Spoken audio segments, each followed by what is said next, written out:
Rabbi Nachman of Breslev, Tales of Ancient Times. The Lost Princess. Rabbi Nachman said, along the way, I told a story, and everyone who heard it had thoughts of repentance, and it is as follows. There once was a king who had 6 sons and 1 daughter. This daughter was very precious in his eyes. He loved her exceptionally and took great delight in her.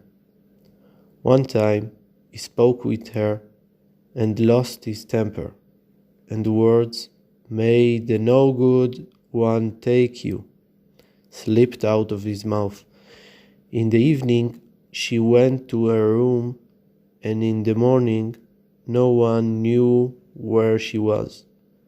Her father was very distraught, and he went everywhere looking for her. The viceroy arose, seeing that the king was very troubled, and asked that he provide him with a servant, a horse, and money for the journey, in order to search for her. He searched for a very long time until he found her. The following is the account of his search until he found her. He went from place to place for a very long time in deserts, fields, and forests. He searched for her a very long time. As he was crossing a desert, he saw a path to the side and thought to himself, seeing that I've been going such a long time in the desert and I cannot find her, I'll try this path. Maybe I'll come to a settled area. And he went a very long time on that path. Afterward, he saw a castle with several soldiers standing guard around it. The castle was very attractive and well built, and the soldiers were impressively lined around it. He worried that the soldiers would not allow him to enter, but he said to himself, "I will go and try." He left the horse behind and approached the castle. The soldiers did not hinder him.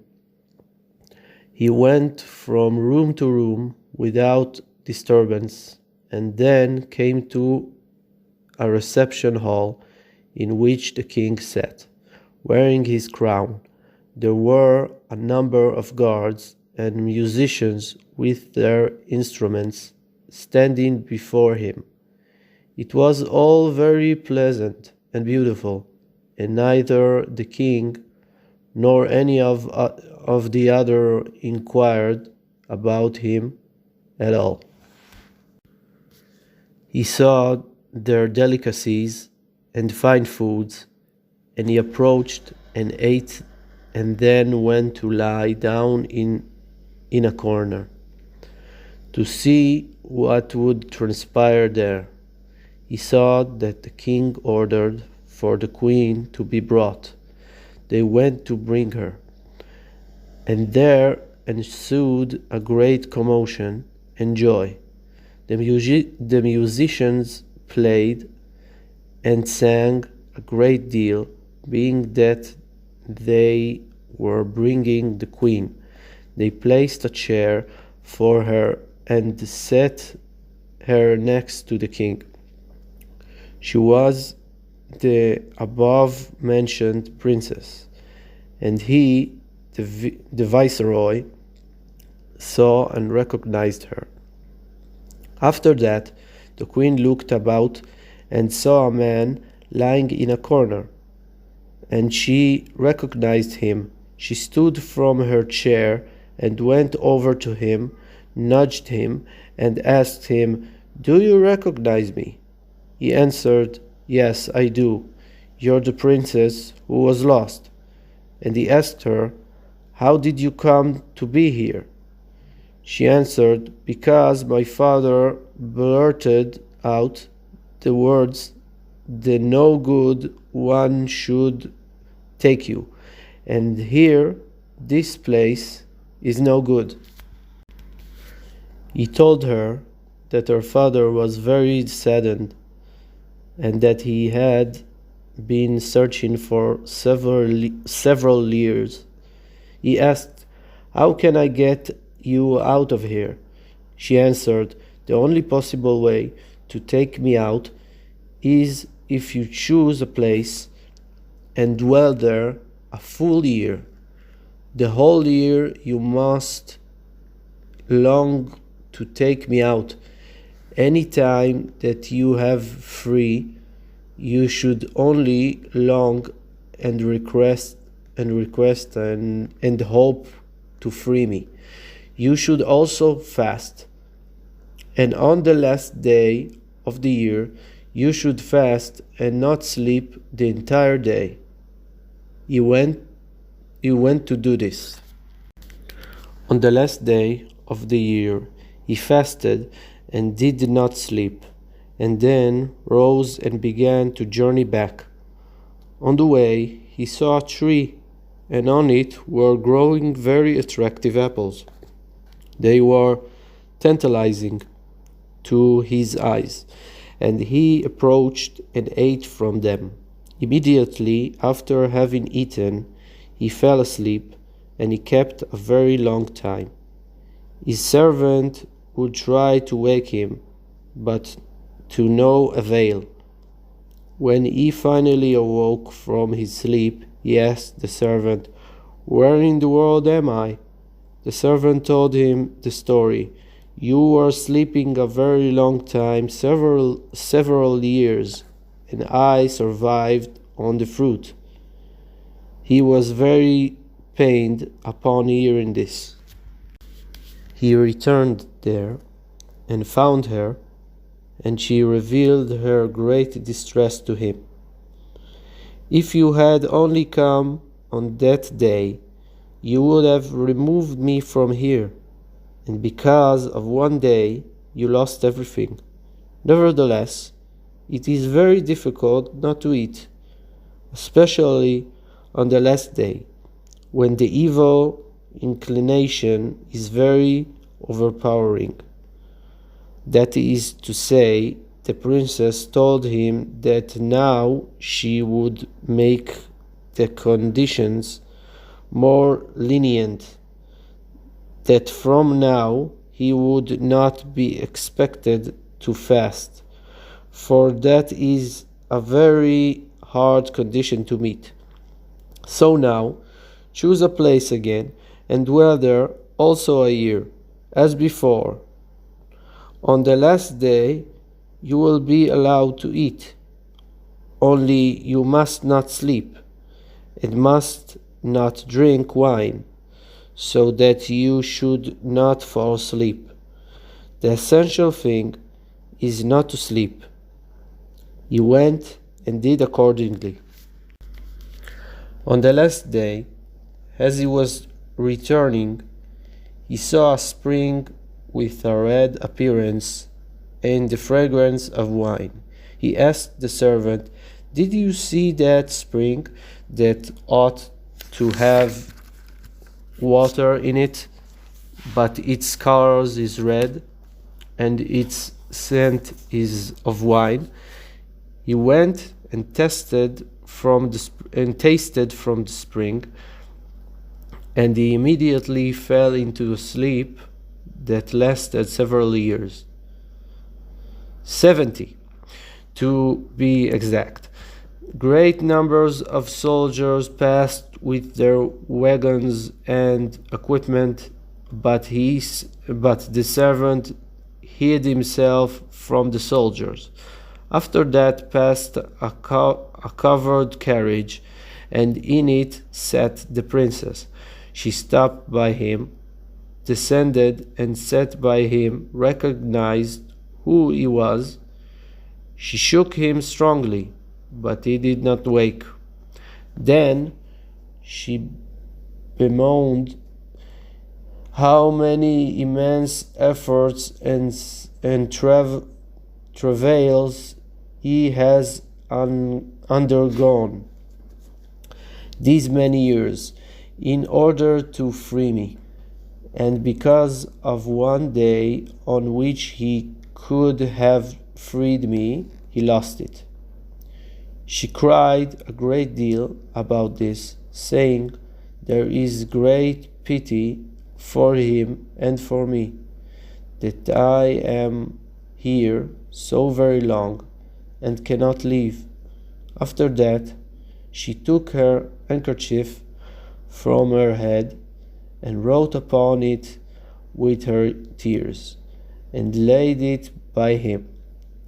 Then she rose and boarded her carriage and rode away. When he awoke, he asked the servant, "Where in the world am I?"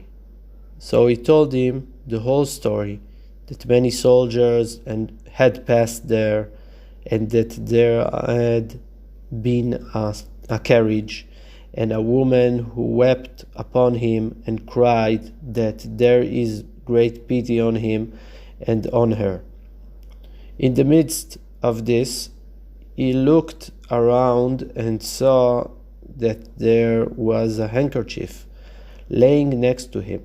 He asked, "Where did this come from?"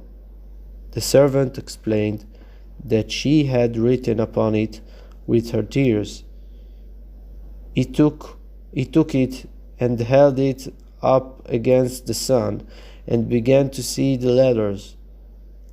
And he read all that was written there, all her mourning and crying, and that she is no longer in the aforementioned castle,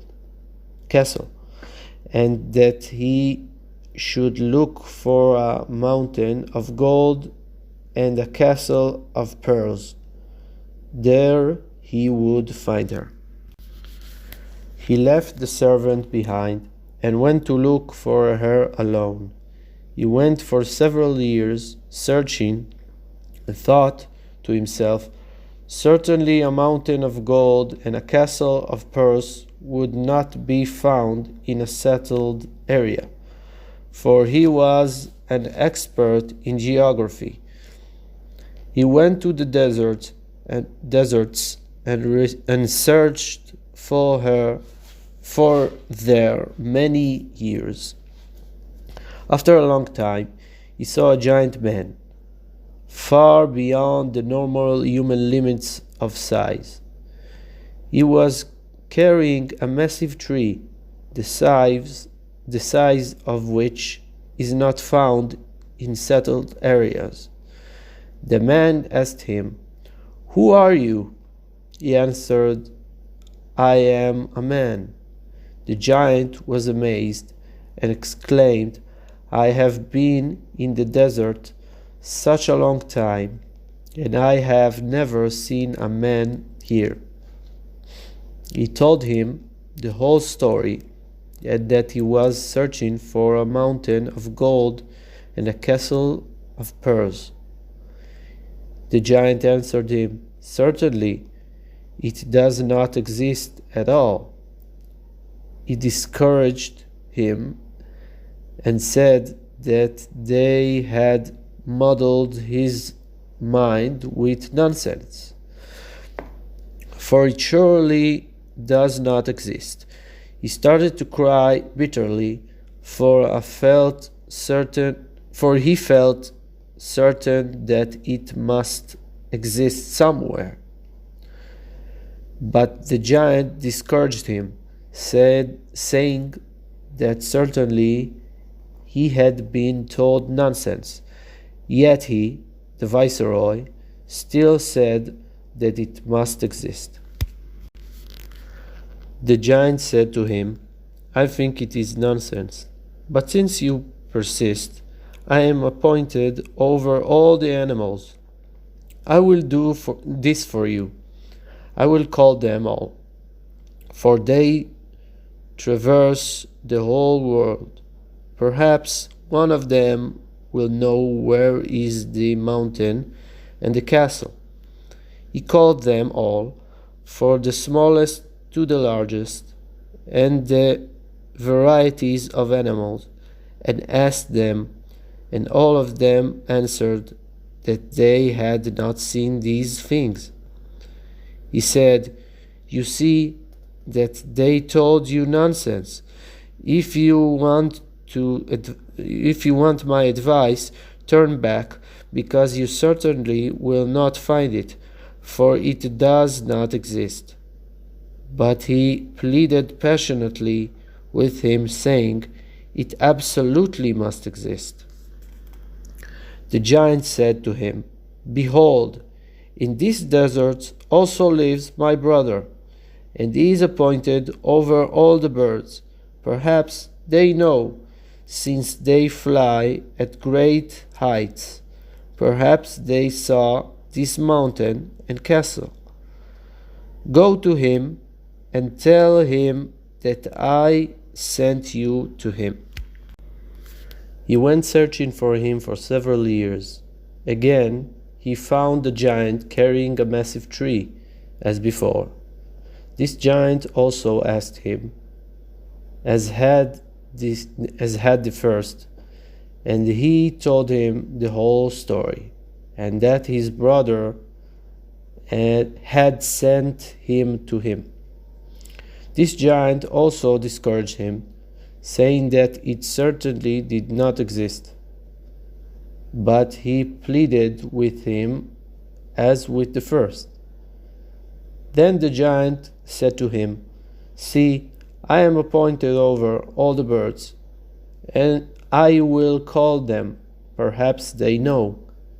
He called all the birds and asked them all, for the smallest to the largest, and they answered that they did not know anything about this mountain and castle. The giant said to him, "You see, it certainly does not exist. If you want my advice, turn back, for it simply does not exist." He pleaded with him, saying, "It certainly exists." The giant then said to him, "Further ahead, in the desert, lives my brother, who is appointed over all the winds, and they fly over the whole world. Perhaps they know." He went several more years searching, until he found this giant also, who was also carrying a giant tree. The giant asked him as the others had, and he told him the whole story, as before. But the giant discouraged him, as before. He pleaded with him as well. So the third giant said to him that for his sake he would call all the winds and ask them. He called them, and all the winds came, and he asked them all, but not one of them knew about the mountain and the castle. The giant said to him, "You see, they told you nonsense." The viceroy began to cry bitterly and said, "I know that it exists." As they were speaking, one more wind came. The giant appointed over them was annoyed with it, saying, "Why did you not come with the rest?" It answered, "I was delayed, for I needed to carry a princess to a mountain of gold and a castle of pearls." And the viceroy was overjoyed. The giant asked the wind, "What is expensive there?" That is to say, what things are considered valuable and important there. It answered him, "Everything there is very expensive." So the giant appointed over the winds said to the viceroy, "Seeing that you have been searching for her such a long time, and you went through many difficulties, perhaps now you will be hindered by expenses. Therefore, I am giving you this vessel. Every time you reach into it, you will receive money from it." He then commanded the previous wind to take him there. The wind came storming and brought him there, right to the gate. There were guards posted there that would not let him enter the city. So he reached into the vessel, took out money, and bribed them, and entered the city. It was a beautiful city. He approached a man and rented lodgings, for he would need to stay there some time, because it would need much intelligence and wisdom to free her. He had freed her. How he freed her, the rabbi did not tell, but in the end he freed her. Notes: it is very known for all the books of the Zohar and the Tikkunim, additions to the Zohar, and from the writings of Arizal, that a princess is an exception for the Shekhinah, the divine presence, and the Jewish people, as it were. We have already been given the approval to speak in this language by the Rishonim who preceded us, and by whose words we live. Also, King David and his son Solomon used these expressions frequently. For example, all the honor of the princess is hidden within, and other such terms. The whole book of songs, which is holy of holies, and the entire world is not worthy of it. It is all founded on this theme, and as we say in the prayer before reciting psalms, to unite the woman of youth with her lover, and so on. Thus, also in the prayer before donning tefillin, we speak of uniting the bride and groom. Seeing the prayer book, Sha'arei Tzion, and one who studies the writings of the Ari will see that all of the Kabbalah is based on uniting the aspect of the bride and groom, male and female. All of our rabbis, may their memory be blessed, expressed the existence of the words and their unification using the image of the joining of the bride and groom. For God created man in his image, and all the limbs of the male and female body are in the image of God, as it is written, "And God created the man in his image. In the image of God he created him. Male and female he created them." For the human being, man and woman are truly a part of God above, and the name of the Lord is embedded within them. And all of the ancient sages used the language of bride and groom to express the drawing near of the Jewish people to their heavenly Father. For all our service in its highest root hints at the uniting of the bride and groom. The aspect of uniting the Holy One, blessed be He, and the Divine Presence. From all this and more, we can see that the exile of the Shekhinah and the Jewish people is an aspect of the lost princess and her estrangement from her lover. In the story of the lost princess, it is clear that she signifies the Shekhinah in exile. For the exile of the Shekhinah began before the creation of the world. As soon as the first man was created, he was supposed to repair this, to raise all the worlds to their proper place, and to reveal the kingship of God immediately, as his kingship will soon be revealed with the coming of the Messiah. However, he did not refrain from eating the fruit of the tree of knowledge. We see this hinted at in the story.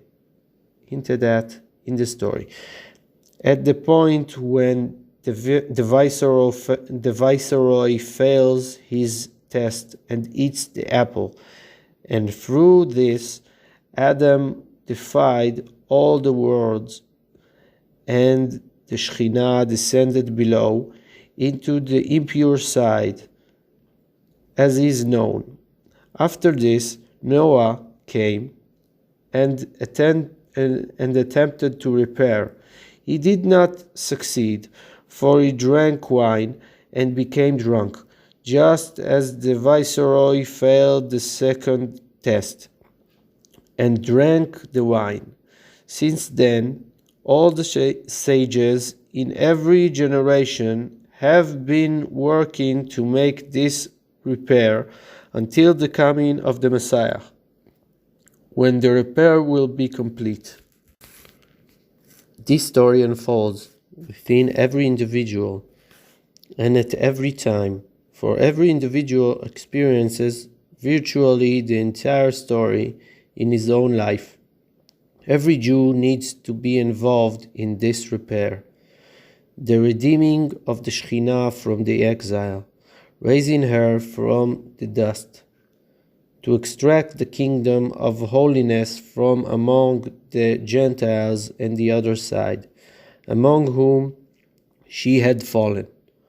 All of our service, all the mitzvot, commandments, and good deeds we do, and all the Torah we learn all our lives, all revolve around this point, as is explained in the writings of the sages.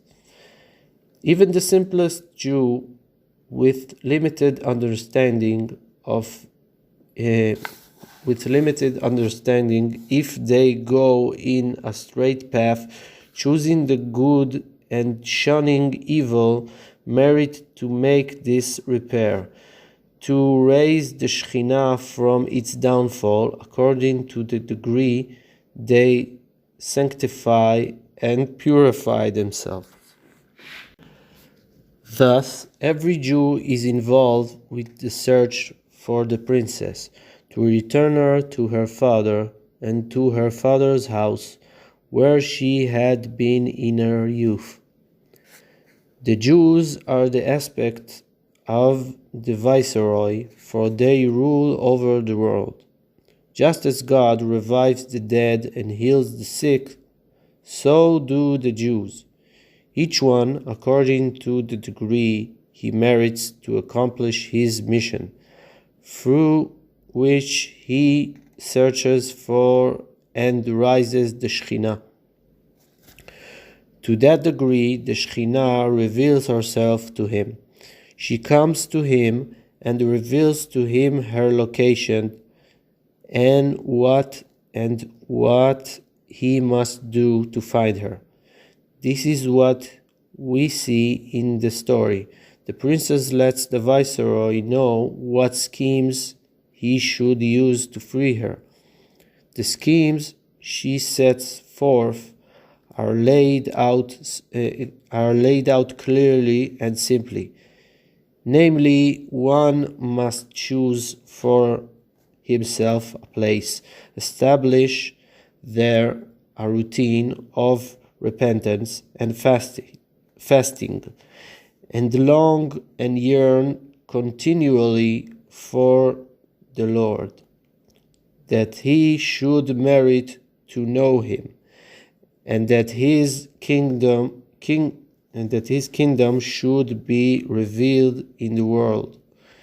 The central point of raising the Shekhinah out of exile is the publicizing of the presence of God and the world, that all should know of him and acknowledge his kingship.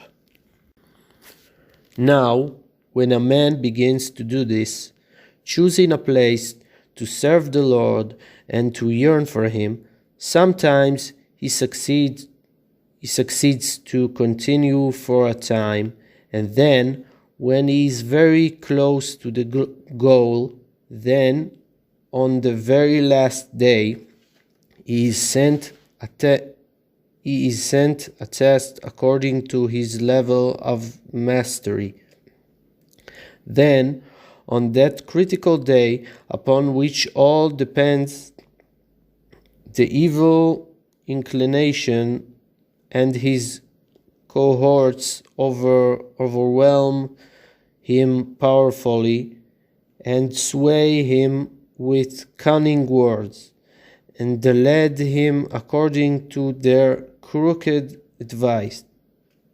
He takes from the fruit and eats it, God forbid, and does not pass the test given to him, that he must pass according to that place and time. Thus, he immediately falls asleep, and sleep signifies losing one's intelligence, that his wisdom and understanding leave him. In these periods, when a person is in the aspect of sleep, God forbid, he passes through what he must. The aspect of the troops that passed by the viceroy while he slept. Then, upon waking and finding out how long he has been asleep, he returns to the princess. She then grants him an easier test. He need not fast, only abstain from wine, that he should not fall asleep. So he returns to his place and yearns to free the princess. But on the last day, he once again fails the test. Since also the second time he does not pass the test and taste from the wine, he falls into a very deep sleep, lasting 70 years. The theme of sleeping for 70 years is elucidated in the Torah, Petach Rabbi Shimon, Likutei Moharan, chapter 60. There it is explained that one can fall into such a sleep that he falls from all 70 faces of the Torah, which is the concept of 70 years. From such a sleep, it is only possible to be awakened by stories from ancient years. When the princess finds him in such a sleep, she cries bitterly and informs him of her newest location, the castle of pearls on the mountain of gold. The message is clear. No matter how many times one falls, Shekhinah continually offers him new advice how to search for the source of his holiness. The princess, so to speak. The viceroy, after all his strivings, wanderings, and painful sufferings which he undergoes to find the princess, then, on the verge of reaching her, loses everything. He falls in this way twice. In spite of all this, he refuses to give up hope entirely, God forbid, and forges on to find the castle of pearls on the mountain of gold. Then, after passing through much more trials and tribulations, he finds the giant carrying the tree. In this giant, and later in his two brothers, we see the concept of towering obstacles that lead one to think his mission is without hope of succeeding.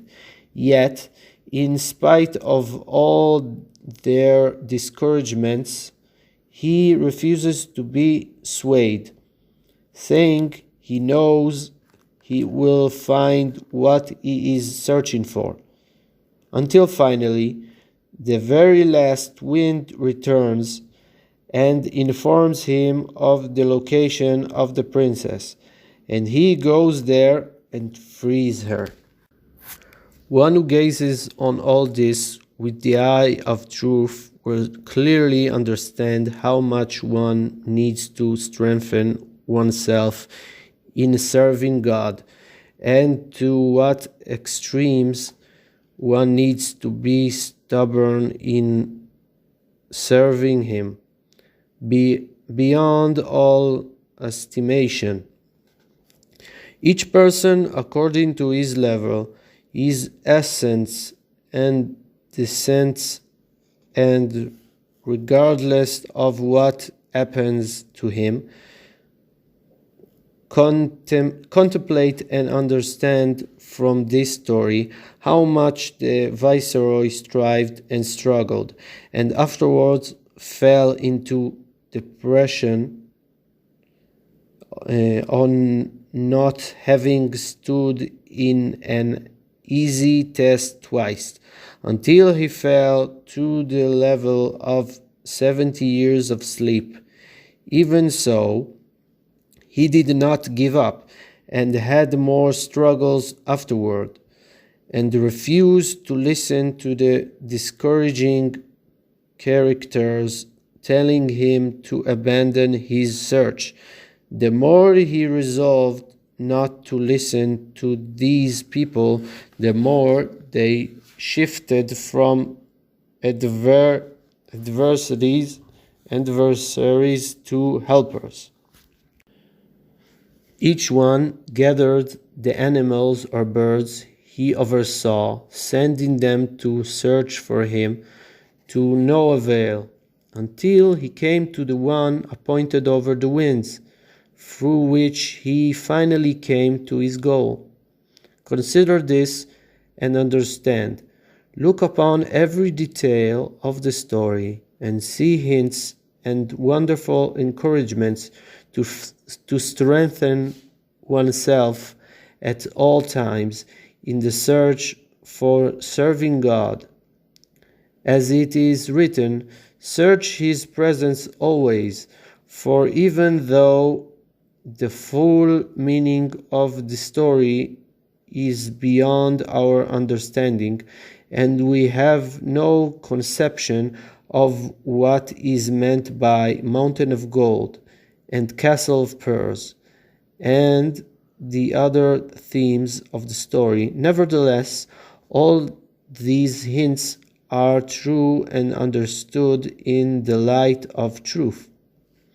Each reader can derive progressively deeper understanding and inspirations, if he is willing to listen and accept the import.